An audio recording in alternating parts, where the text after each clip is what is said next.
Introduce yourself. खुशी अभी बड़ी थी।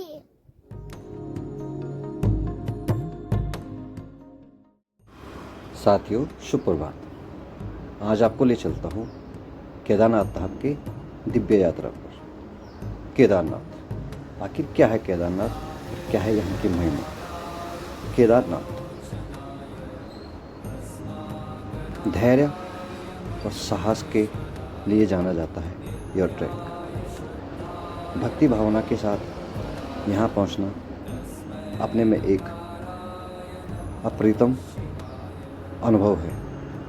इसे साझा करना हमारे लिए गर्व की बात है। दोस्तों, हमारा सफ़र होता है सुबह सुबह छानी कैंप से।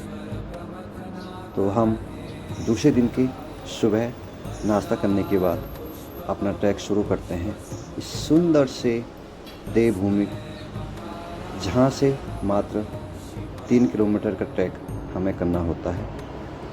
और हम एल्पाइन स्टे में स्टे करने के बाद अपना आगे का सफ़र शुरू करते हैं। मेरे साथ हैं आज श्री शेखर जी और उनकी नन्ही से बेटी राधा। इस सफ़र में हम तीनों एक साथ सुबह सुबह सुंदर सी धूप इन पहाड़ों को सच करती और यात्रा का ये अनुभव, जिसमें हम विभिन्न परिंदों के साथ उनकी गूंजती हुई और छनछनाती हुई छोटी सी जलधाराएं, चारों तरफ सुंदर सा नज़ारा, बर्फ़ से ढकी हुई ये पहाड़ और ये रास्ते अपने में खूबसूरती को एक स्तर तक पहुंचाता है। केदारनाथ धैर्य और साहस की परीक्षा के लिए जाना जाता है। यह सफ़र मात्र एक सफ़र नहीं, good morning all of you. So today I have reach at Kedarnath और दर्शन का इट इज माय फर्स्ट वो केंद्र है टू एक्सप्लोर द केदारनाथ, जहाँ स्वयं नाउ भू बसते हैं। Today we are going to visit and explore Kedarnath temple, which is very religious for the Uttarakhand as well as for our country। साथियों, अभी आप देख पा रहे होंगे ये बर्फ़ के बड़े बड़े टीले, जिसे हम टर्मिनल जोन कहते हैं। इस एरिया पे आकर ग्लेशियर थम जाते हैं और यहाँ से ग्लेशियर का पिघलना शुरू होता है दोस्तों। तो अभी आप पूरा रूट देख पा रहे होंगे, पूरा बर्फ़ से कवर है और मैं जा रहा हूँ अभी केदारनाथ धाम अपने साथी श्री शेखर सिंह चौधरी जी के साथ, और साथ में उनकी छोटी सी प्यारी बिटिया राधा। और थोड़ी देर में आपको दिखाऊंगा मैं केदारनाथ टेम्पल का कैंपस प्रेशर हम क्षेत्र हम कह सकते हैं, और वहाँ की धार्मिक मान्यताएं क्या है, और यहाँ के कपाट खुलने का और बंद करने का समय क्या है, यहाँ की परिस्थितियाँ क्या है, यहाँ का ऑल्टीट्यूड क्या है, सब चीज़ों पर हम आपको थोड़ी देर में दिखाने का प्रयास करूँगा। तब तक के लिए बने रहे आप हमारी छोटे से ब्लॉग में। Thank you so much. जय केदार, जय उत्तराखंड। धन्यवाद साथियों।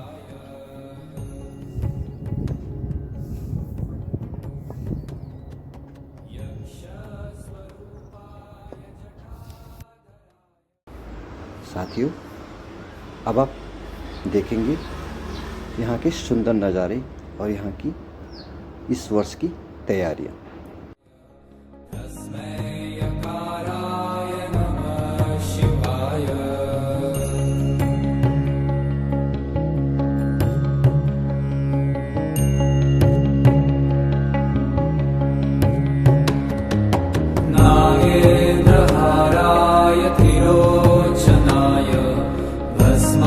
भस्माकरागाय महे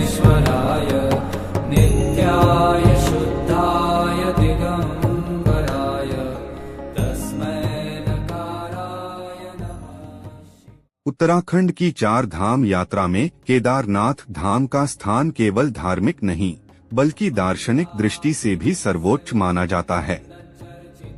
यह यात्रा मनुष्य को उसकी शारीरिक सीमाओं, मानसिक संकल्प और आध्यात्मिक तृप्ति के बीच एक सूत्र बुनती है। यहाँ का प्रत्येक कदम, प्रत्येक पर्वत शिखर और हवा का झोंका भी भगवान शिव के तपस्वी स्वरूप की याद दिलाता है। जहाँ प्रकृति की अदम्य चुनौतियाँ मनुष्य को निरंतर परखती हैं, वहीं शिव का आशीर्वाद उसे अंततः अपने चरणों में समाहित कर लेता है। हिंदू दर्शन में तप और त्याग को मोक्ष का मार्ग माना गया है। केदारनाथ यात्रा इसी सिद्धांत का मूर्त रूप है। यहाँ की यात्रा में पाल पाल धैर्य की आवश्यकता पड़ती है, जो जीवन के संघर्षों का प्रतीक है। शास्त्रों के अनुसार शिव वह देव हैं जो संहार और कल्याण दोनों के स्वामी हैं। केदारनाथ की कठिन यात्रा मनुष्य को यह सिखाती है कि संहार कष्ट के बिना सृजन आनंद संभव नहीं। यही कारण है कि यह तीर्थ न केवल शिव का निवास है बल्कि जीवन के गूढ़ दार्शनिक सत्यों का भी प्रतीक है। केदारनाथ का मार्ग कोई साधारण पथ नहीं बल्कि एक साधना है। गौरीकुंड से शुरू होकर 16 किलोमीटर की खड़ी चढ़ाई में प्रकृति हर पल यात्री की परीक्षा लेती है। ऊंचे ऊंचे पर्वत जो 12 महीने बर्फ की सफेद चादर ओढ़े रहते हैं, मनोहारी होने के साथ ही भयभीत भी करते हैं। मानो किसी दिव्य शिल्पी ने इन पर्वतों पर स्वर्ग से उतारी हुई बर्फ को सजा दिया हो। रास्ते में अचानक बदलता मौसम, कभी तेज धूप, कभी बर्फबारी, कभी कोहरा, यात्री को सचेत करता है कि शिव की प्राप्ति सरल नहीं। यहाँ हर कदम पर माया, भौतिक विघ्न और मोक्ष लक्ष्य का द्वंद्व दिखाई देता है। जब यात्री अंततः 3583 मीटर की ऊंचाई पर स्थित केदारनाथ मंदिर के समक्ष पहुंचता है, तो उसकी सारी थकान एक क्षण में लुप्त हो जाती है। मंदिर के गर्भगृह में प्रवेश करते ही लगता है मानो शिव स्वयं उसकी प्रतीक्षा में बैठे हों। यहाँ का शिवलिंग, जो स्वयंभू और अखंड है, हिंदू दर्शन के निराकार ब्रह्मा की याद दिलाता है। मंदिर के पीछे विराजमान भैरवनाथ की मूर्ति यह संदेश देती है कि शिव की कृपा पाने के लिए भय और भक्ति दोनों आवश्यक हैं। यहाँ की वायु में घुली शांति और मंदाकिनी नदी का मधुर स्वर यात्री के मन को उस परमानंद की ओर ले जाते हैं, जिसकी कल्पना केवल शास्त्रों में ही की जा सकती है। यह यात्रा मनुष्य को उसके असली स्वरूप से परिचित कराती है। जिस प्रकार रास्ते के खड़े ढलान और गहरी खाइयाँ जीवन के उतार चढ़ाव की याद दिलाते हैं, उसी तरह शिखर पर मिलने वाली शांति आत्म साक्षात्कार का प्रतीक है। केदारनाथ का मार्ग हर यात्री से पूछता है, क्या तुम्हारी आस्था इतनी दृढ़ है कि प्रलय के देवता तुम्हें अपनाएं? क्या तुम्हारा धैर्य इतना अटल है कि हिमालय की हवाओं को झेल सको? केदारनाथ यात्रा केवल एक तीर्थ नहीं बल्कि एक दार्शनिक प्रयोग है। यहाँ पहुंचकर लगता है कि शिव ने मनुष्य को अपने समान ही बनाया है, सहनशील, संघर्षशील और अनंत ऊर्जा से भरा। जब यात्री वापस लौटता है तो उसकी आंखों में केदारनाथ की बर्फीली चमक और हृदय में शिव का वह आशीर्वाद बस जाता है, जो उसे जीवन के हर संघर्ष में अडिग रहने की प्रेरणा देता है। शायद इसीलिए कहा जाता है, इस वर्ष चारों धाम की यात्रा दर्शन हेतु कृपया आप हमसे संपर्क करें। धन्यवाद।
यक्षस्वरूपाय जटाधराय पीनाकहस्ताय सनातनाय दिव्याय देवाय दिगम्बराय तस्मै यकाराय नमः शिवाय।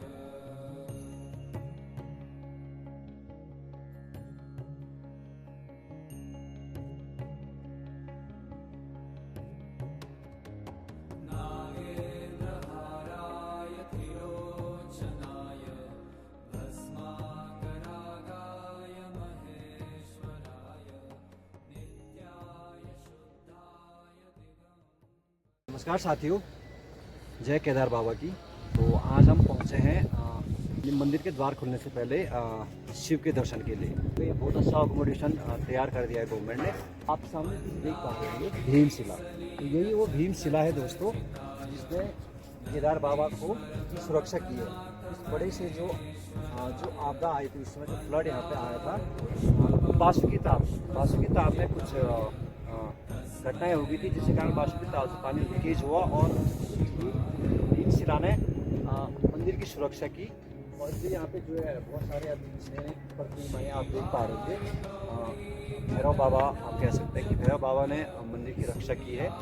और अभी हाल ही में जो है इस मंदिर का जीर्णोद्धार किया गया है। आप चाहो तो देख पा रहे हैं, बहुत सुंदर, बहुत सजावट यहाँ पे कर दी गई है। बहुत तेज से काम हुआ है दोस्तों। धन्यवाद। इस यात्रा में आपका स्वागत है। वशिष्ठकुम्भोद्भव गौतमार्य मुनीन्द्रदेवार्चितशेखराय चन्द्रार्कवैश्वानरलोचनाय तस्मै वकाराय नमः शिवाय। वर्ष चारों धाम की यात्रा दर्शन हेतु कृपया आप हमसे संपर्क करें। धन्यवाद।